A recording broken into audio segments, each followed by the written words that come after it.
حتى نه شبكي عسكري ها بسراسة شبكي ملي مانع ترسا ملي راكب ترسا إمهابوني رابو جمرنا ما فراكل دابا جاني ما شكل نعم دبن بتجبي قالنا جانك رزقاري بوي جانك عزادي بوي جمالي جسارت بك تحت هذه الخيمة تنديدا واستنكارا لهجمات الدولة التركية المتكررة على مناطقنا شمال وشرق سوريا والشهبة خاصة.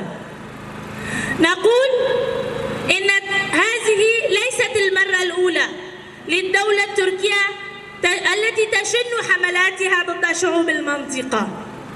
إن تاريخ تركيا مليء بإراقة الدماء، مليء بإبادات الشعوب. نعم، هذه هي الطورانية التركية التي تكبر على استعباد الشعوب وإبادتها باسم الإسلام. لا زالت تركيا تمارس نهجا تدميريا وسلوكا عدوانيا وسياسة انتقام ضد مناطق شمال وشرق سوريا. لا يستطيع أن يتحمل أكثر من ذلك تجاه وجود الكرد في الأجزاء الأربعة من كردستان. والنموذج الديمقراطي لا باتت حقيقة موجودة على أرض الواقع من خلال ما يعيش مع كافة المكونات في ظل الإدارة الذاتية في مناطق شمال وشرق سوريا، الذي يعده الدولة التركية خطرا على وجوده، وما هي لصرف إلا أنظار الشعب التركي مما يعيشه الدولة الفاشية من أزمة داخلية سواء من الناحية الاقتصادية والسياسية. إذ أن كل من أمريكا وروسيا يريد كل واحد أن يكون تركيا حليفا لهم بسبب الحرب الأوكرانية الروسية وبسبب موقع تركيا الجغرافي في المنطقة والوساطة التركية بين روسيا وأوكرانيا للوصول إلى اتفاق لتصدير الحبوب إلى دول العالم. وكل هذه الأمور كان سببا وحجة لاتخاذ أردوغان قرارات بشن الهجوم على شمال وشرق سوريا وعلى قوات سوريا الديمقراطية والإدارة الذاتية، وبهذا الهجوم والاعتداء الغاشم الظالم لاحتلال مزيد من الأراضي السورية لتوطين اللاجئين السوريين في تلك المناطق المحتلة. وهذا أيضا يخدم أردوغان في كسب أصوات الناخبين الأتراك في الانتخابات المقبلة. لم يكن هجوم الفاشية التركية على الإدارة الذاتية وقوات سوريا الديمقراطية مفاجئا لنا، واحتلال عفرين أيضا لم يكن مفاجئا لنا، وحتى المؤامرات الدولية والإقليمية لم يكن مفاجئا لنا أيضا لنا.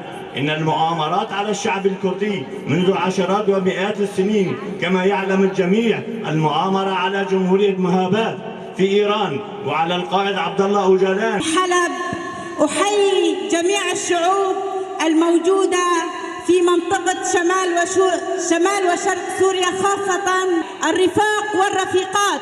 نبعث لهم سلاما حارا من مدينة حلب من شيخ مقصود وإلى شمال شرق سوريا التي تعنف وتهاجم بكافة الوسائل الوحشية ضد الشعب الأعزل الذي ينادي ويطالب بحريته.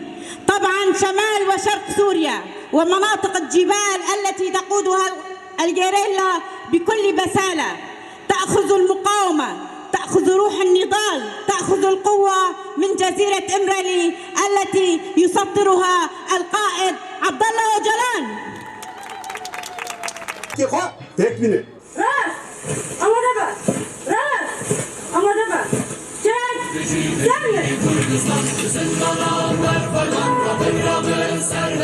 امجستر حدی حتی زور حتی مارتینا سناب خودشینه باز سر حدی دو باز زور سرای بهتر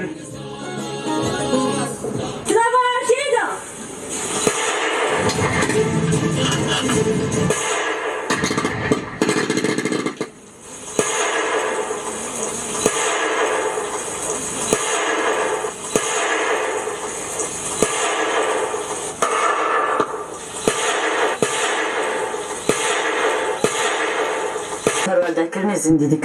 ev perverdama hem milli ideolojik hem de leşkeri digre. Yani çıkas milli ideolojik de zaten herkes.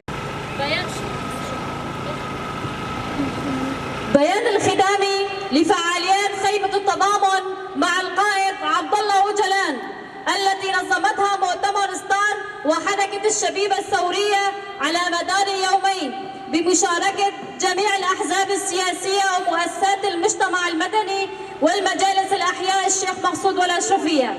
بداية ندين ونستنكر المؤامرة الدولية التي شاركت فيها القوى المهيمنة ضد قائد الشعوب والتي سميت بعملية قرصنة دولة لا أخلاقية وغير قانونية وبمؤامرة دولية واسعة النطاق حيث تحركت الدول الرأسمالية وبتنسيق استخباراتي شامل شاركت فيه العديد من الدول لتقدم صفقة أواخر القرن العشرين للفاشية التركية بأسر القائد عبد الله أوجلان، وأرادت من خلال هذه المؤامرة ضرب إرادة شعبنا الكردستاني ومكتسباته وإرادة ثورة الحرية ووحدة أخوة الشعوب وأضعاف آمالها التي تنادي بالحرية والمساواة على أسس مبادئ أخوة الشعوب والعيش المشترك.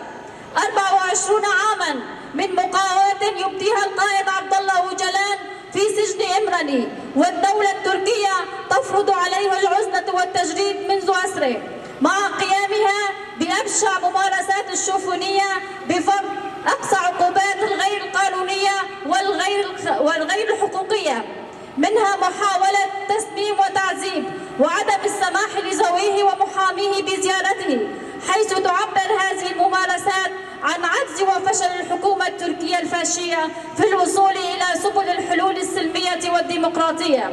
القائد أوجلان يمثل أمل الإرادة الإنسانية الحرة وإرادة الشرائح المجتمعية الخلاقة ويكافح ويناضل من أجل بناء عملية السلام والديمقراطية والحوار البناء، وحرية القائد عبد الله أوجلان هي الضمانة الوحيدة لحل المشاكل العالقة في منطقة الشرق الأوسط.